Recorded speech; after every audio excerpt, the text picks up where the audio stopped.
മുഖ്യമന്ത്രി പിണറായി വിജയന്റെ political secretary P ശശിക്കെതിരെ ഗുരുതര ആരോപണവുമായി പി.വി. അൻവർ എം.എൽ.എ. ആർ.എസ്.എസ് നേതാക്കളുമായി എ.ഡി.ജി.പി കൂടിക്കാഴ്ച നടത്തിയെന്ന ഇന്റലിജൻസ് റിപ്പോർട്ട് പൂഴ്ത്തിവെച്ചെന്ന് പി.വി. അൻവർ ആരോപിച്ചു. മുഖ്യമന്ത്രി അറിയാതിരിക്കാനാണ് പൂഴ്ത്തിവെച്ചതെന്ന് അൻവർ മാധ്യമങ്ങളോട് പറഞ്ഞു. പാർട്ടി ഉത്തരവാദിത്തോടെ ഏൽപ്പിച്ച ജോലി പി ശശി ചെയ്തില്ല. പോലീസിലെ പ്രശ്നങ്ങൾ അറിയാനും ഗവൺമെന്റിനെ അറിയിക്കാനുമാണ് പൊളിറ്റിക്കൽ സെക്രട്ടറി. പരാതി എഴുതിക്കൊടുത്തിട്ടില്ല എന്ന് എൽ.ഡി.എഫ് കൺവീനർ പറഞ്ഞു. പി ശശിക്കെതിരെ 2 ദിവസത്തിനകം പാർട്ടി സെക്രട്ടറിക്ക് പരാതി നൽകുമെന്നും അൻവർ വ്യക്തമാക്കി. മുഖ്യമന്ത്രിയുടെ അടുത്തേക്ക് കാര്യങ്ങൾ എത്തുന്നില്ല. പി ശശി എന്ന ബാരിക്കേഡിൽ തട്ടി കാര്യങ്ങൾ നിൽക്കുകയാണെന്ന് അൻവർ പറഞ്ഞു. വിശ്വസിക്കുന്നവർ ചതിച്ചാൽ ഒന്നും ചെയ്യാൻ കഴിയില്ല. മുഖ്യമന്ത്രി വിശ്വസിച്ചവരാണ് ചതിച്ചതെന്ന് പി.വി. അൻവർ പറഞ്ഞു. മുഖ്യമന്ത്രിക്ക് ബോധ്യപ്പെടുന്നതുവരെ ലോകം മുഴുവൻ കുലുങ്ങിയാലും അദ്ദേഹം കുലുങ്ങില്ല. ബോധ്യപ്പെടുമെന്ന് തന്നെയാണ് വിശ്വസിക്കുന്നത്.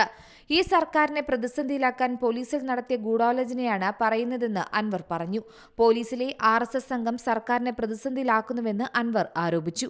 ശബരിമല വിഷയത്തിൽ സന്ദീപാനന്ദഗിരി സർക്കാർ എടുത്ത തീരുമാനത്തെ അനുകൂലിച്ച് രംഗത്തു വന്നു.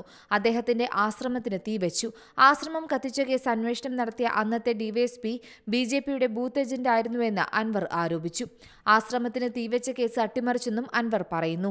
ഒരു ആവശ്യവുമില്ലാതെ കമ്മ്യൂണിസ്റ്റ് നേതാക്കളുടെ CDR പോലീസ് പരിശോധിച്ചിട്ടുണ്ട്. ആർ.എസ്.എസ് നേതാക്കൾക്ക് പങ്കുള്ള കേസിൽ അവരുടെ CDR പരിശോധിക്കാൻ പോലീസ് തയ്യാറായില്ലെന്നും അൻവർ പറഞ്ഞു. News desk C Malayalam news. പുതിയ വാർത്തകളും വിശേഷങ്ങളും ഇനി വിരൽ തുമ്പിൽ. എല്ലാ ഡിജിറ്റൽ പ്ലാറ്റ്ഫോമുകളിലും ഇപ്പോൾ സി മലയാളം ന്യൂസ് ലഭ്യം.